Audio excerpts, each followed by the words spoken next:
और करेंगे इस वक्त की बड़ी खबर का। जम्मू कश्मीर के शोपियां में फौजियों और मिलिटेंट्स के दरमियान तसादुम चल रहा है। फौज ने 2 मिलिटेंट को ढेर कर दिया है। फौज की 44 राष्ट्रीय राइफल्स का काफिला गुजर रहा था। उसी दौरान शोपियां के मोलू चित्रगाम इलाके में मिलिटेंटों ने यह हमला किया था। ज्यादा अपडेट के लिए सैयद तजम्मुल हमारे साथ जुड़ गए। तजम्मुल, कोई अपडेट?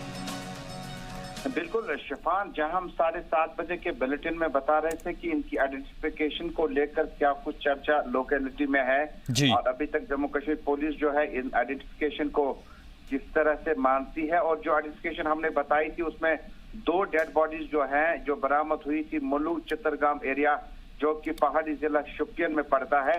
दोनों की आइडेंटिफिकेशन बिल्कुल बदस्तूर वही है। फिरदौस अहमद भट्ट और जो उनके वालिद का नाम मोहम्मद जमाल भट्ट साकिन पोनीवा कुलगाम बताया जाता है, जबकि फिरदौस चूंकि 1 हफ्ते से मिसिंग था और बताया जाता है कि जो आइडेंटिफिकेशन दूसरी हुई है उसमें सज्जाद अहमद डार सनाफ गुलाम हसन डार आरो वामपोरा कुलगाम जो कि ड्राइवर गाड़ी का ड्राइवर था। और बताया जाता है कि दोनों डेड बॉडीज को रिकवर करने के बाद खदशा है कि दोनों का ताल्लुक जो है मिलिटेंट आउटफिट से हो सकता है।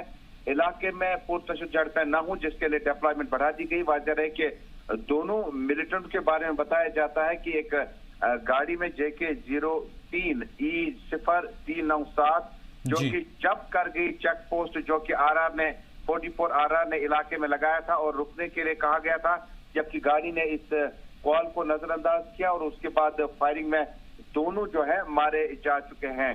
बताया जाता है कि 5 अप्रैल से ही मिलिटेंट रैंक्स में सज्जाद ने ओवरग्राउंड वर्कर के हिस्से से काम किया था और फर्दर इन्वेस्टिगेशन इसके मुतालिक जो है अभी जारी, यानी आइडेंटिफिकेशन के बाद ये पता चलेगा कि दोनों अफराद ने मिलिटेंसी ज्वाइन करने के बाद अभी तक क्या क्या उनके खिलाफ FIR दर्ज किए गए थे।